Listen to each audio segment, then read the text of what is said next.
All right, actors settle for actors please on stage.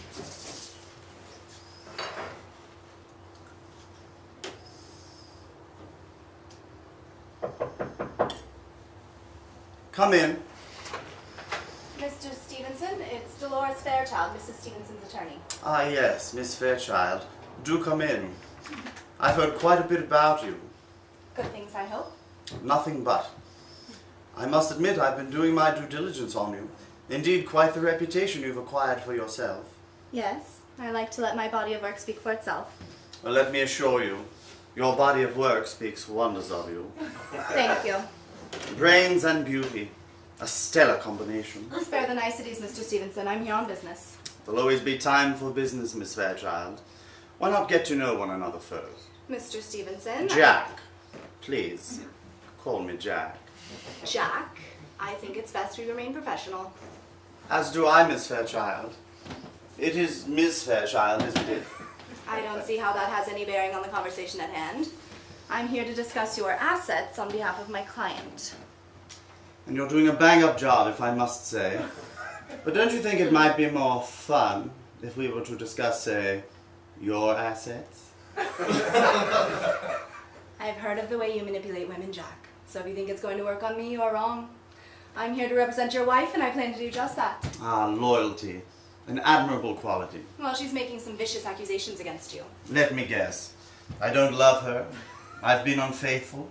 She walked in on me with a call girl. I've heard it all before, Miss Fairchild. And she's accusing you of having sex with her sister. That's preposterous. Is it? You tell me. You're the hotshot attorney. Surely you must be a good judge of character. And so I ask you, Miss Fairchild, does this look like the face of a liar?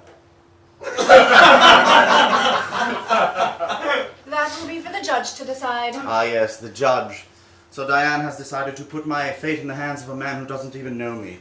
How typical. You dug your own grave, Jack. I'm not a perfect man, Miss Fairchild. I have made mistakes. I am only human after all. But you talk to me as though I'm a common criminal. When the only crime committed here was that I loved Diane too much. From what she's told me, I find it hard to believe you loved her at all. I've done my due diligence on you as well, Mr. Stevenson, and I've uncovered some very incriminating facts that will not bode well in your favor. I've got nothing to hide. What about the $1 million life insurance policy you took out on Diane just days after her cancer diagnosis? Mere coincidence. I was simply looking after her fiduciary interests. I was protecting her. Yes, that's it. I was protecting her. Sounds to me more like you're protecting yourself. Holy matrimony is not an easy thing, Miss Fairchild. Though I'm sure you've seen marriages fall apart. Petty squabbles between man and wife. Yes, but I Then you also know that there are two sides to every story. Diane's side and the truth. Are you calling your wife a liar? I'm simply stating that if Diane thinks that she can... Well, Miss Fairchild, has anyone ever told you you are a very sexy woman? It won't work, Jack. All right, I'll bite. What is it she wants? Half of everything? Very well. Consider it done. I'm afraid it's not that simple. What do you mean? Oh, how quickly they forget. I'm afraid it was you who married into wealth and fortune, Jack, not the other way around. What are you saying? Diane is demanding full and complete ownership of everything you possess. You see, I wasn't born yesterday, Miss Fairchild. I'm smart enough to know that that's merely lawyer speak for getting me to agree to her terms, and I've already done that. 50% is more than adequate. Now, if there'll be nothing else... She will go after everything. She wouldn't. She would. And she is. Everything. The car, the house, the boat, and I'm here to ensure that she gets it.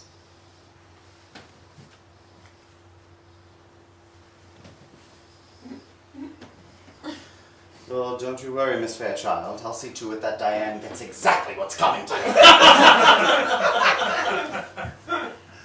Though I must tell you, all of these allegations are merely a matter of misunderstanding. Then again, I'm sure in your line of work you hear of husbands being falsely accused all the time. Actually, the majority of the time it is the husbands who are the cheaters. Well, surely you've seen at least one or two cases where in fact it was the wife who was guilty of infidelity. Never. At least you can acknowledge that there are women who would do that sort of thing. Not in my experience.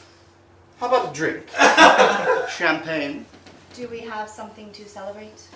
How about newly found friendships? Oh, I didn't come here to be your friend, Jack. Oh no? Then why did you come here? To see you get screwed. I'll drink to that. Figuratively, of course. You see, Diane's a very vindictive woman, and she sent me to make sure you end up with nothing. Not even this shirt on your back.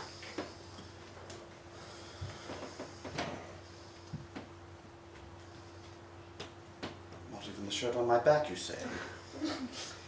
Miss Fairchild, I hate to bother you. Well, rather, I'm going to pour myself another cocktail. Can I offer you something? No. Oh, look what I've done. It appears as if I've spilt a glass of red wine on my trousers. You don't mind if I clean myself up, do you? By all means.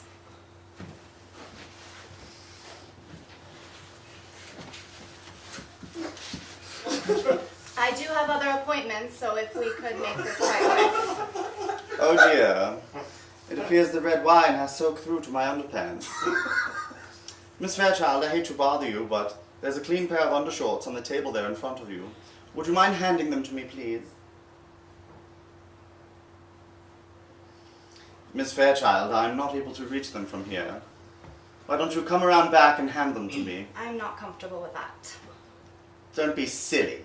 Surely you're not going to tell me that you've never seen a man in the nude before. Not a husband of one of my clients. Quit playing games, Miss Fairchild. I assure you, I haven't got anything you haven't seen before. Besides, I'm beginning to catch a draft. Now come back here and hand me my underpants. Thank you.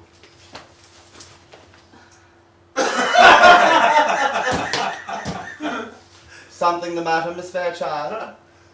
It's, it's huge. Yes. I must admit, Jack, I didn't see it before, but you really are a very attractive man. Oh, come now, Dolores. Compliments will get you everywhere. On second thought, I will have that cocktail now. Of course. One cocktail coming right up. See. I'm so sorry, I have a leopard print phone that's usually there, and it's in my bag, and that's my fault. All right. Not going to get nominated for the National Organization of Women Award this year.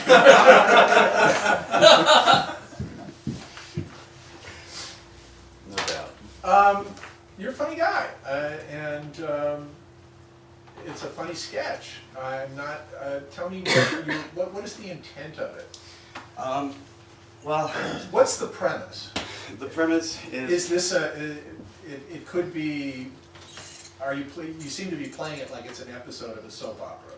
Well, yeah, originally I brought it to Max as a drama, and he turned it into a comedy, which sort of made it work, and so we've just been developing it since then. And ideally, our thought process was that it would work well as sort of a spoof on, not a spoof on a soap opera, just a comedic kind of soap opera that I don't think has ever been done before, or anything like that. But I'm sort of seeing it as like a sitcom, like a 22-minute sort of sitcom sort of situation. 22 minutes in that style is going to wear, it's going to wear very quickly if you don't ground it in some version of reality. And right now, it doesn't seem to be grounded at all. I mean, the situation is a real situation, but the characters you're playing everything for comedy. Yeah. And it's an exaggerated character. It's a you could play it without the wig, and I think it would be better, quite frankly, because you're not saying from the beginning, "Oh, laugh at me," unless you're doing a sketch. If you're doing a sketch, Yeah. You're on. If it's an SNL sketch, you wear the funny wig and you get your laughs, and I would say cut out about 2.5 minutes in the middle of it, and get from the iceberg lawyer to the Lothario who thinks he's a ladies' man, and obviously to the audience isn't until he is. Right. If you want it to be more than that, then you've got to do some more work, and ground it some more. I have a specific suggestion is that I'm Dolores. I would just establish who she is right at the top. Hello, Miss Stevenson. I'm Dolores Fairchild. Yes, Miss Fairchild, the famed divorce attorney, or whatever. So we know right away who she is and why she's there. There's a lot of, but the whole scene, it's really, it kind of spins. You get your laughs, but it doesn't really go from A to B to C. It really just goes, she comes in and you spin and spin and spin until you get her to look at your dick. And, we've all been there. So, you tell me, do you want me to help you just make it a funny sketch, or do you want me to help you make it, make it something more than that?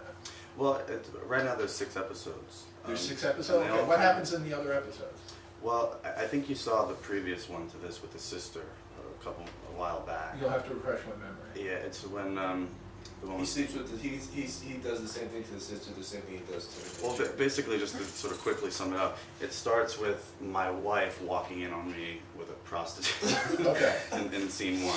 And so then I kind of manipulate the situation to make it seem like it's her fault instead of mine.